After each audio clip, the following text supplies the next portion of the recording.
पौराणिक कथाओं के मुताबिक स्वर्गलोक में इंद्र का वास है। इंद्र अपने चारों ओर कई सुंदर अप्सराओं से घिरे रहते हैं और उनके साथ काम क्रीड़ा करते हैं। इंद्र को देवराज कहा जाता है, यानी कि देवों का देव। फिर भी इंद्र की पूजा नहीं की जाती। इसके कई कारण हैं। इंद्र कभी खुद को काम वासना से मुक्त नहीं कर पाए। पुराणों में इंद्र के शरीर पर ढेर सारी आंखें होने का भी जिक्र मिलता है।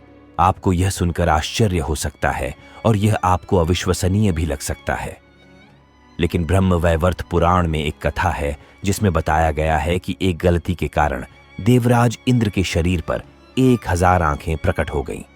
तो दोस्तों, चलिए जान लेते हैं इसके पीछे की असली वजह क्या थी।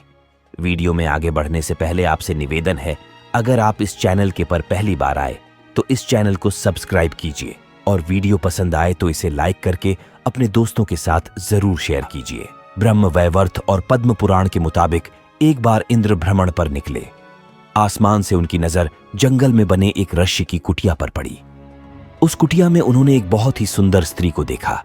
इंद्र उस महिला को देखकर मोहित हो गए। उनसे रहा नहीं गया। ये कुटिया महान तपस्वी गौतम ऋषि की थी। जिस स्त्री को देखकर इंद्र मोहित हुए वो गौतम ऋषि की पत्नी अहिल्या थी। वैसे तो इंद्र के देवलोक में कई खूबसूरत अप्सराएं थीं। वे जब भी चाहते किसी भी अप्सरा के साथ सहवास कर सकते थे, मगर अहिल्या की सुंदरता उन्हें भा गई। इंद्र अहिल्या के साथ संबंध बनाने की तरकीब सोचने लगे। उन्होंने अहिल्या के पति गौतम ऋषि की दिनचर्या पर नजर रखी। गौतम ऋषि रोजाना भोर होने से पहले जग जाते और अपने नित्य कर्म निपटाने के लिए नदी किनारे जाते थे। वहां घंटे का समय बिताकर फिर कुटिया में आते थे। इंद्र ने इसी मौके का फायदा उठाने की योजना बनाई। एक रात जब गौतम ऋषि और अहिल्या सो गए, फिर कुछ समय बाद इंद्र ने अपनी शक्ति से भोर होने का कृत्रिम आवरण बना लिया। ऋषि गौतम को लगा कि सुबह होने को है। वे रोजाना की तरह उठ गए और नित्य कर्म के लिए निकल पड़े। इंद्र ने गौतम ऋषि का भेष धारण कर कुटिया में प्रवेश किया। अहिल्या को लगा कि उनके पति नित्य कर्म से निपट कर आ गए हैं। फिर इंद्र ने गौतम ऋषि के भेष में अहिल्या से प्यार भरी बातें की और उसके साथ संबंध बना लिए। दूसरी ओर जब ऋषि नदी किनारे पहुंचे तो वहां के जनजीवन को देखकर उन्हें आभास हो गया कि किसी ने धोखे से सुबह का आवरण बनाया है। वे तुरंत अपनी कुटिया में पहुंचे, जहां उनके भेष में इंद्र उनकी पत्नी के साथ सो रहे थे। ये देखकर गौतम ऋषि आग बबूला हो गए। उन्होंने अहिल्या को पत्थर बनने का श्राप दे दिया। वहीं काम वासना के मोह में गिरे इंद्र को भी श्राप दिया कि उसके शरीर पर 1000 योनियां उग आएंगी। वो चाहकर भी किसी स्त्री के साथ संबंध नहीं बना पाएंगे।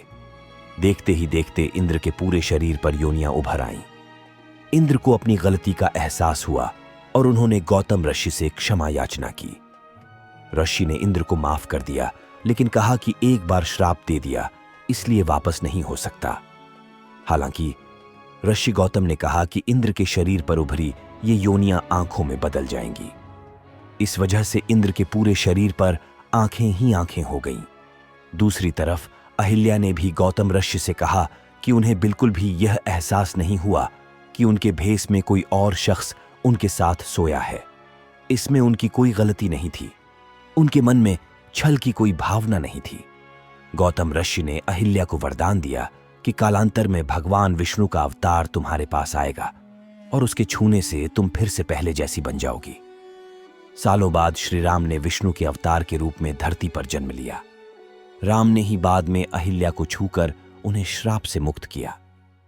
भारतीय पौराणिक कथा संसार के अनुसार अहिल्या महर्षि गौतम की पत्नी थीं। ज्ञान में अनुपम अहिल्या स्वर्गिक रूप गुणों से संपन्न थीं। अपने अतुलनीय सौंदर्य और सरलता के कारण वे अपने पति की प्रिय थीं। इसके साथ ही वे अपने पति के प्रति पूर्ण रूप से समर्पित थीं। इसीलिए उन्हें सती अहिल्या का नाम मिला था।